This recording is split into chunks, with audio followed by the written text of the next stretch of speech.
খালি ঘুরে ঘুরে কি করে দেওয়ার কাছে আর এই ঘরের মালিকের নাম কি?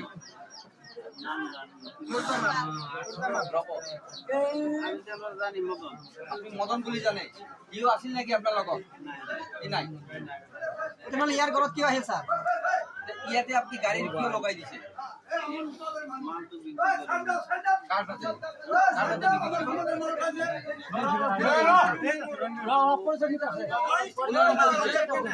মদনে গরু আনি বলছে এই দাঁত এগুলো চুরি করে নাকি? হাল্লা করে কে?